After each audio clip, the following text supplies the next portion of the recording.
السلام عليكم ورحمة الله تعالى وبركاته. مركله يسون قشة وناكسن قيبتان waxaan ku gali doonaa hadii la yiraahdo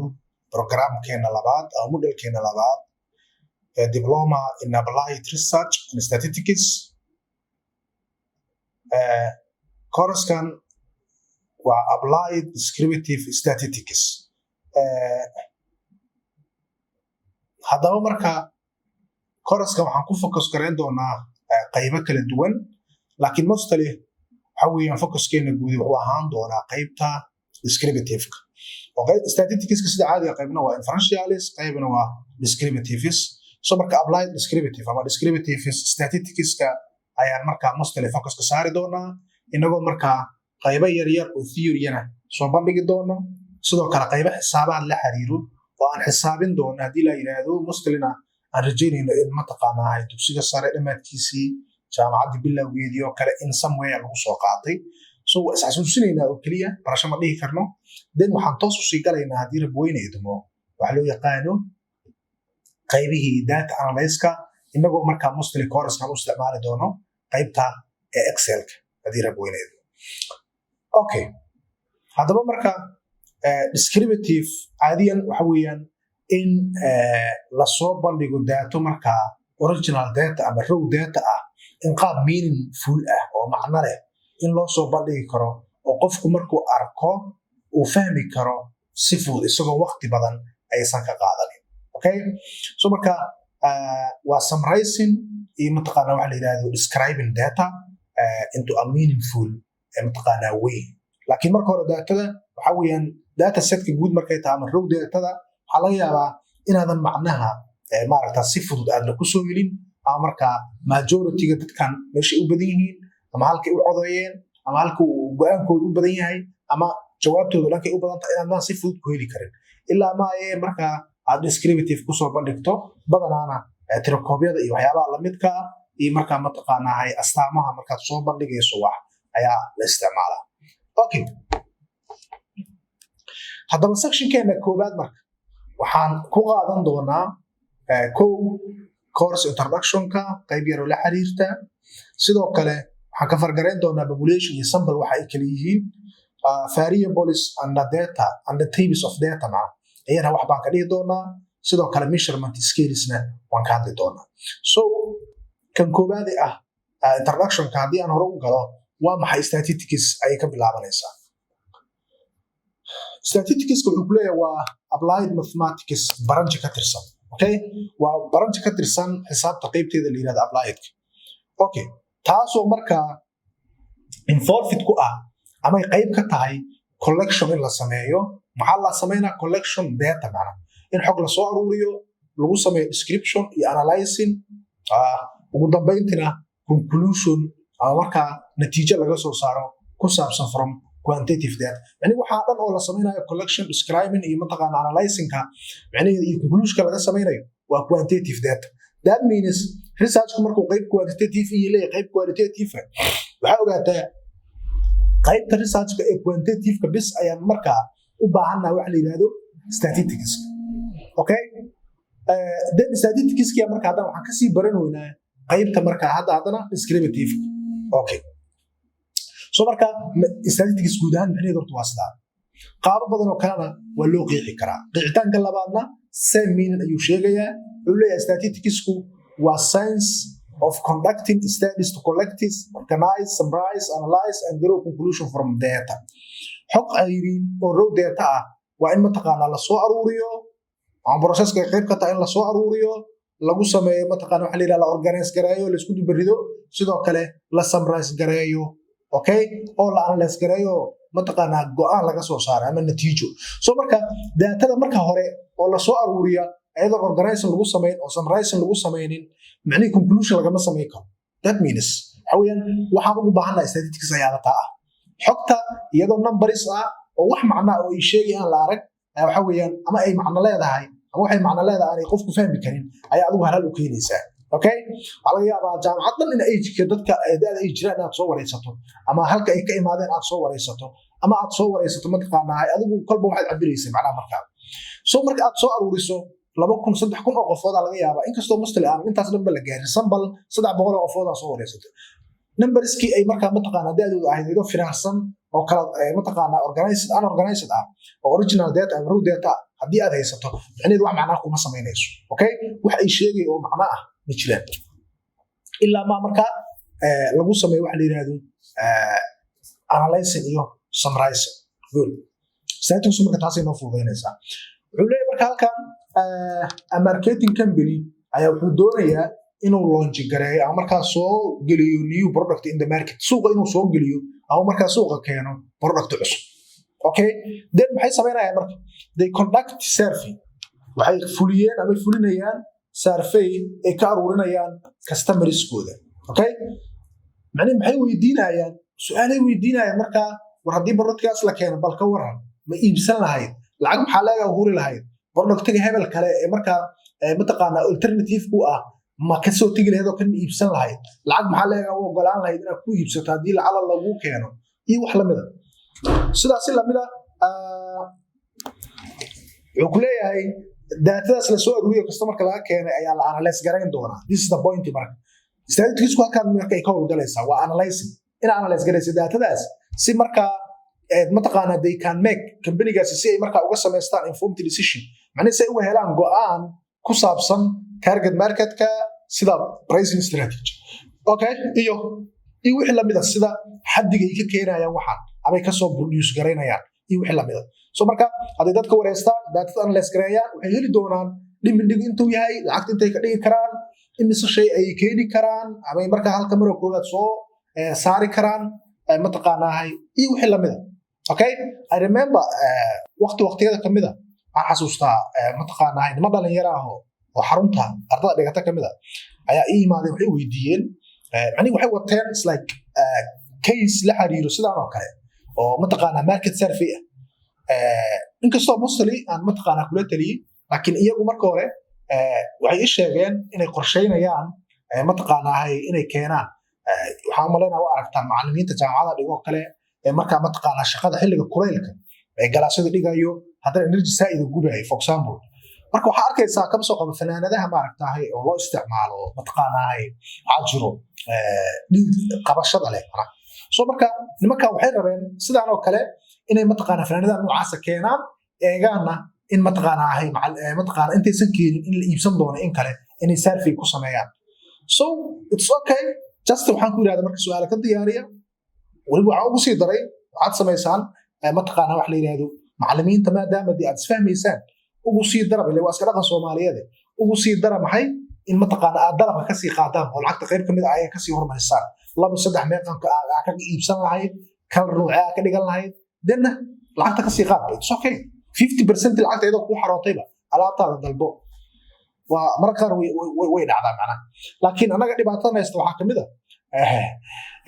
bakaaro kale qofku jooga wuxuu arkayaa jaanis yar oo mataqaanaa anaga waxaan raadinaynaa waa ishii wax laga keeni lahaa alaabta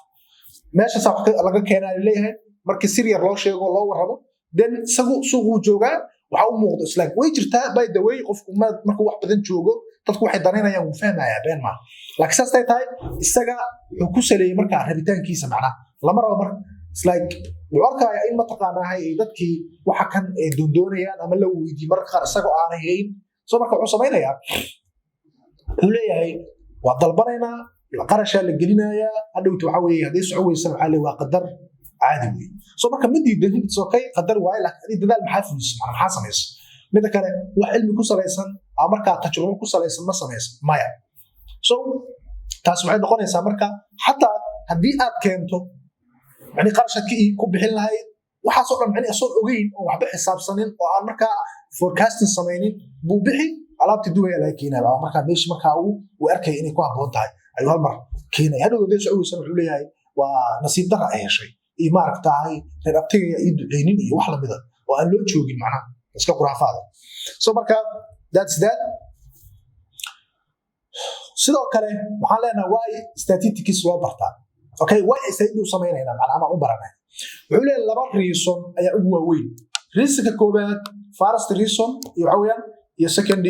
reason reasonka koobaad wuxuu leeyahay in aad awood u yeelato inaad study u fuliso si effectively ah macnaheedu waxa weeyaan sida adigu hadda u baranayso kale okay in cilmi baaris fuliso ayaad badoonaysaa haddii aad qof noocaas tahay yes waa reason geeni karo in aad statistics-ka barato sababtoo wuxuu ku leeyahay without the use of statistics okay haddii aadan markaa statistics-ka aanay la isticmaalin ama isticmaal la'aanta ama markaa statistics hadday meesha ka baxsan tahay it would be difficult to make decisions based on the data collected from the research project macnihii xog la soo aruuriyey in go'aan lagu qaato macno ay samaynayaan male haddii aanay statistics jirin macnaha okay oo aanay markaa go'aan soo ma baxayo sida caadiga waa in xog la soo aruuriyo dad la adeegsado statistics oo data la analyze gareeyo dadna decision oo meeshaas ka soo baxo iyadoo loo fiirinayo majority iyo markaa wixii la bidacdo kolba toolka isticmaalay ku dhata markaas second reason maxaa waa taas waxa weeyaan adiga inaad barato markii aad mataqaanahay ee doonayso ama markaa inaad study fuliso markaa doonayso market research ha noqoto research kale caadi ha noqoto xataa evaluation sometimes waxa weeyaan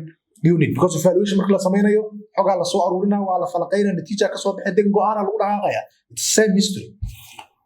the second reason marka waxa weeyaan statistics loo barto inuu qofku awood u yeesho inuu journalist akhristo si fudud hadaan u yiraahdo cilmi baarisada la sameeyo ama riboodada la soo bandhigo haddii aad maamulto kale hadhow waxa weeyaan kama soo qabo qaybi ka hooseeya waxa laga in report ku soo gudbiyaan reportkaas waxa ku jiri karo tables graphics mataqaana figures boqolkiiba sidaas ay dhahayaan dadka number of those waxay dhaheen soo marka waxa laga rabaa inaad baxay reading ku sameey karto ama obtain gareey karto waxa loo socdo macnaha okay soo marka halka inaad decision ku qaadato ama marka aad fahanto reportka noocaas ah waxa ka saacidi karo inaad statistics garanayso ma aha macni marka in adigu aad wax qoreeyay kaliya in akhri karto badanaan waxa weey waa high level people ay aad u fahmi karaan midaas okay waa readingka statistics-ka ama reports-ku iyada naftirkeeda ama financial analysts-ka iyada waxay taab cilmi kale macna okay shaqadii dhan waa la soo qabtay dad u adeegsata as a tool way ugu qabteen then waa lagu keenay waraaqadii hadii wixii sheegay aadan fahmi ka waran ingiriiska ka soo aqriso dadna statistics waxba ka garanay way yara adagtaa in reportka exactly aad fahanto okay inkastoo sometimes ay jirto qaybo kamid ah reportka marka la sameynayo in mataqaana hadalka mar walba la soo jeediyo in easy mataqaana language oo qofku isticmaalo oo statistics wax la midka ah oo ka bixiyo si dadka dhan ay u fahmaan laakiin qasab maaha taadaas waxa weey in researcher ama qofka reportka soo sameeyay oo qaata ayaa ka horeyso in sidaas la sameeyo laakiin haddii uu sameeyo ka horeyso sidaa u soo qoro okay then sidee ku fahmaysaa ama macna mataqaana skillskiisu uu sidaa yahay oo uu garanay luqadda fudud iyo maaragtaay iyo xisaabta baad ugu jirin inaad waxa ka fahmay it's like his own mataqaana ability ahaan inuu kugu saliyo oo kale soo marka labadaas sabab ayaa statistics loo bartaa midna waa in maxay adigu aad wax fulin rabto midna waa in wax la fuliyo aad rabto inaad fahanto oo akhri karto so marka wuxuu ku leeyahay without understanding of statistics the information contained in that section will be meaningless macnaha ma sameynayso mataqaanahay xogta aad heshay haddii aad statistics garanayn ama si kale aan u leeyahay report ka heshay waxa ku qoran de meaningless ay ka noqonayaan haddii aad statistics garanayn hadda si kale u yiraahdana haddii aad statistics garanayn xog walba oo lagu soo maaragtaay ama soo aruuriso de maaragtaay haddii ay data set ceerin tahay macna kuma sameynayso so marka meesha wuxuu ku leeyahay understanding of a basic statistics will provide you fahamka basic statistics ka basic waxa aad ka fahantaa waxay ka caawin doontaa inaad mataqaanaa with the fundamental skills necessary to read inaad awood u hesho ama aad hesho necessary skills-ka mataqaanaa aad u baahan tahay si aad u akhriso oo evaluate garayso mostly ama result mataqaanaa section-ka ama wixii soo baxay ama conclusion-ka inaad fahanto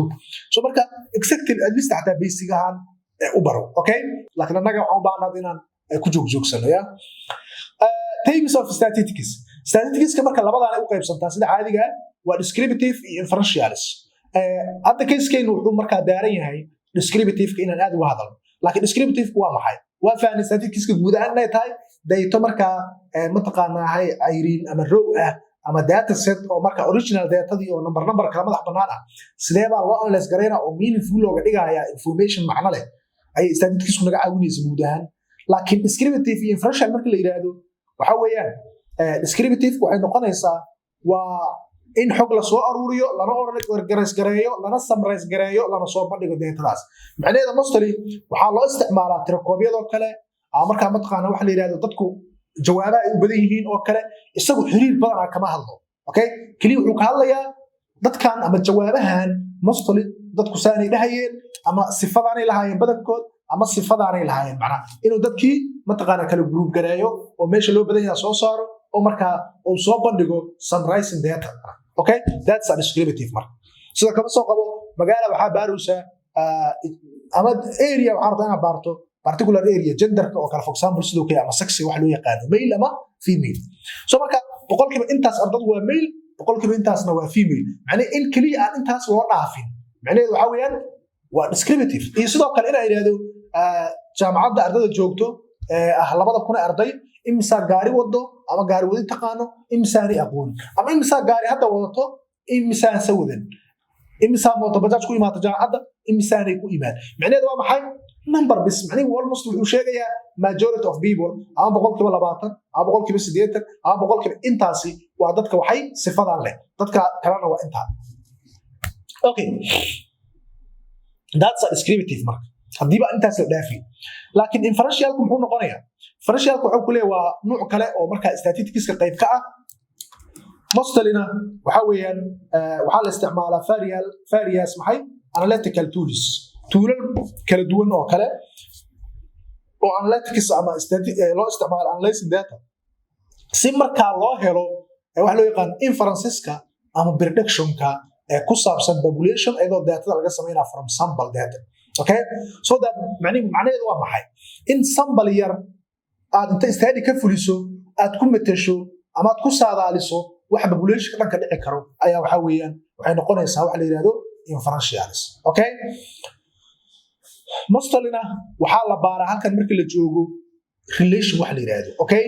waxaan hebel iyo hebel ma isaameynaya ama sidoo kale ma taqaanahay minka datadaani ma la mid yahay mise uu ka duwan yahay minka data heblaayo. So marka isla fadhigid noocaas marba hadii la sameynayo oo la baaray isku mid ahaanshooda ama kala duwanaanshadooda macnaheedu inferential ay aadaysaa laakiin markii mid walba goonidii loo baarayo waxa weeyaan descriptive. Taybiska marka inferentialska labadan ayaa ugu caansan waa regression analysiska iyo hypothesis testing. Regression analysiska qaybo badan ayuu leeyahay sida linear, multilinear, nominal, ordinal, logical, there. Okay, ila 20 xogaa ay gaarayaan. Hypothesis testing kana waa maxay yana? Hypothesis waxa weeyaan in mataqaanahay la isticmaalo waxyaabo loo yaqaan sida set testiga, F testiga, T testiga iyo anoofada iyo wixii lamid ah ayaa waxay noqonaysaa hypothesis testing. Okay, waxaana weeyaan ka square oo kale iyo qaybahaas ayaa iguna soo gali kara. So marka caadiyan regression waxa loo yaqaan inferential always b value wax la yiraahdo ayaa yimaado oo soo bandhigayo in waxa kan uu xiriir ama statistical significance difference uu jiro oo marka ama aad isu saameynayaan ama aysan is saameynaynin iyo wax la mid ah ama xiriir ka dhaxay ama uusan ka dhaxaynin soo bandhigayo ay mostly leeyihiin whether it's regression, whether it's hypothesis, whether it's correlation or the others. Okay, haddaba marka guud ahaan labadooda waxaa kaaga dhex muuqanaya midna waa summarizing data midna waxa weeyaan inuu xiriir laba variable uu raadiyo. Okay, so marka midna hal arrin uu baaraya midna laba arrin ayuu isba bardhigaya. haddaan ku sii socono yes waa marka intaan ka hadlayo descriptive-ka wuxuu ku leeyahay maxaa arkaysaa waxaa loo isticmaalaa in lagu summarize gareeyo for example test score-ka glass macni dhibca ay keeneen glass hebel in la summarize gareeyo kaba soo qaba ayadoo markaa la sameynayo la calculate gareynayo mean-kooda median-kooda iyo standard deviation-kooda oo macnaheedu ay tahay halka ay natiijadooda u badantoo kale for example midpoint-gooda iyo wixii lamid ah average mataqaanaa final score-kooda ama score-kooda that means waxa way descriptive kaliya ardada badankood dhibcoodu sidaas waa wax kale lagu barbar dhigayo laakiin inferential waxa noqon kara isla same meaning in score-ka arday imtixaan laga qaaday la barbar dhigo arday kale ama isla ardadii laba mar imtixaan laga qaaday la isma barbar dhigo kama soo qabo before intaanan loo sameynin wax heblaayo iyo markii loo sameeyo kadib yes sida hadda uu noo qorayo oo kale hani train oo kale ka hadlaya markaa ya kama soo qabo inferential wuxuu leeyahay marka waxaa la isticmaalaa aad doonay inaad soo bandhigto in significance difference uu jiro inaad test garayso mataqaana ama baarto test score laba group hebel imtixaan laga qaaday iyo imtixaanka natiijada group hebel iyo group hebel macnaha sajaas kama soo qabo inaad soo bandhigto kale mean score-ka ardada kuwa helay tutoring wax loo yaqaano iyo kuwa aanay helin macnaheedu waa maxay ardayda training loo sameeyay de waxaa la rabaa in la fiiriyo groupkan training loo sameeyay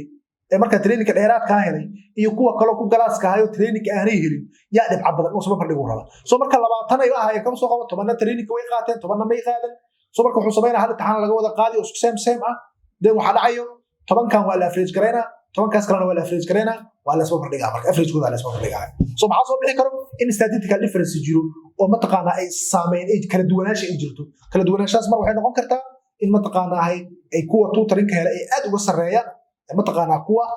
aanay helin ama ay mataqaana ka hooseeyaan haday la mid yihiin sida caadiga there is no significant difference weeyaan yani waa wax isbedel gooniya ama marka kala duwanaansho ma jiraan weeyaan weeda uu hel ama uu helin saas darteed tutorinka meesha laga saari doonaa marka